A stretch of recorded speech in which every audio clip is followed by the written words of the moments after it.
तरक्की कर रहे हैं, बड़ी बड़ी कुर्सियों पर विराजमान है,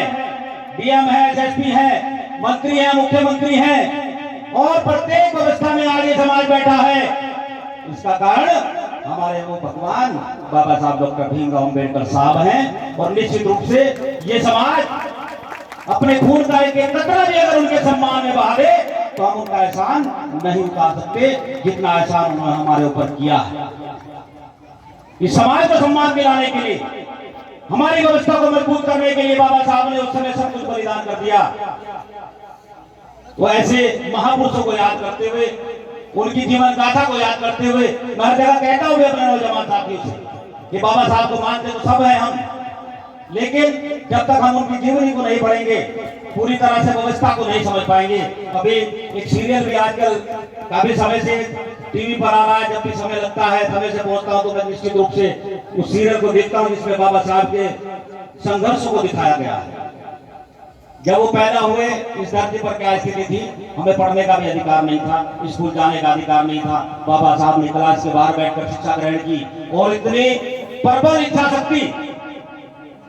जो एक इंसान में नहीं हो सकती, वो वास्तव में कोई महामानव या अवतार ही कर सकता है जो बाबा साहब ने करके दिखाया। ऐसी विपरीत परिस्थितियों में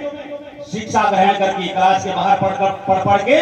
अपने आप को सिंबल ऑफ नॉलेज बनाया। संसार का सबसे बड़ा ज्ञानी विद्वान बाबा साहब डॉक्टर भीमराव अम्बेडकर साहब उभर कर आए और उनकी इच्छा शक्ति, उनकी प्रबल इच्छा शक्ति का ये दम था कि अपने समाज को सम्मान दिलाना है। जो तिरस्कार उन्होंने सहा, उस तिरस्कार को उनका समाज भविष्य में न सहे, इसलिए बाबा साहब ने वो लड़ाई लड़ी, हर व्यवस्था के साथ खड़े हो गए और निश्चित रूप से बड़े बड़े ज्ञानी इस धरती पर आए। मैं दावे के साथ कहना चाहता हूं कि बाबा साहब के जैसा ना आया है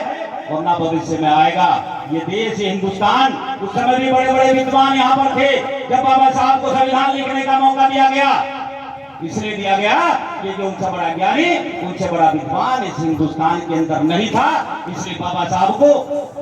संविधान कमेटी का अध्यक्ष बनाकर संविधान बनाने का मौका दिया गया। बहुत बड़े बड़े बातें सुनने को मिलती है, सोशल मीडिया के माध्यम से भी बहुत बड़ी बातें बहुत सारे लोग करते हैं कि क्या किया है, बहुत सारी बातें करते हैं। मैं कहना चाहता हूं लोगों से भी कि बाबा साहब डॉक्टर भीमराव अम्बेडकर साहब ने अपने अकेले दम पर यह संविधान लिखकर इस देश को दिया है, जिसकी वजह से आज ये देश आगे बढ़ रहा है, तरक्की कर रहा है और पूरे संसार में सबसे बड़ा व्यवस्था के साथ चलने वाला, संविधान के रूप में चलने वाला हमारा देश है। और ये बाबा साहब की देन है, ये बाबा साहब डॉक्टर भीमराव अम्बेडकर साहब के अथक प्रयास जो 24 घंटे उन्होंने करके दिए, तब ये देश का हमारा संविधान मिला और ये देश आगे बढ़ रहा है, संविधान के माध्यम से तरक्की कर रहा है। मैं अपने नौजवान साथियों से ज्यादा कुछ न